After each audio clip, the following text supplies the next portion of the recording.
Voici le général de Gaulle. Pour la première fois, un clone d'animal adulte, une brebis. Et maintenant, écoutez Yuri Gagarin. C'est le premier jour de l'Euro. Europe 1.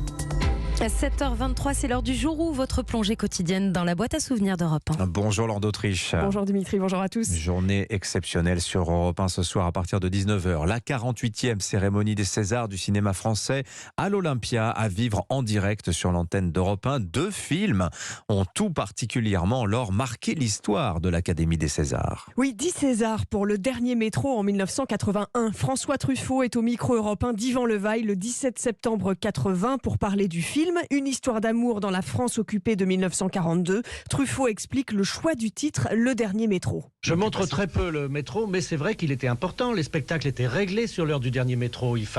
C'était important d'attraper le dernier métro. Si on dînait chez des amis et qu'on ratait l'heure du dernier métro, comme il était interdit de se promener dans la rue, il y avait le blackout, eh bien il fallait dormir chez ses amis. La particularité, c'est que Gérard Depardieu joue dans les 2 films, Cyrano de Bergerac et Le Dernier Métro. Extrait du film Le Dernier Métro. Au théâtre, un soir de première, les personnages incarnés par Depardieu et Catherine Deneuve s'embrassent sur les planches. Tout le monde s'embrasse dans le théâtre.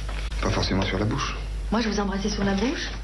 Oui, le soir de la Générale. Le baiser sur la bouche, ça vous en ça souvenez, c'est du Truffaut total. Pas forcément sur la bouche. Il y a un côté enfantin et aussi en même temps extrêmement séducteur, mais François était admirable. Gérard Depardieu au micro de Wendy Bouchard et Michel Drucker sur Europe 1 en 2010. Voilà, et 10 ans après Le Dernier Métro, c'est en 1991, Cyrano de Bergerac égale le record de 10 statuettes.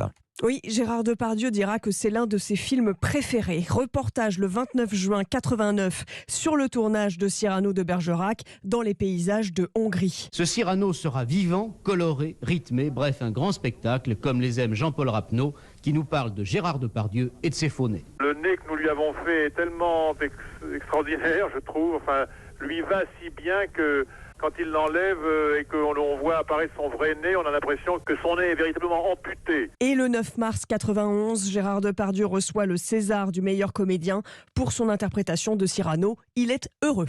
Cyrano de Bergerac, Dernier Métro, 10 Césars.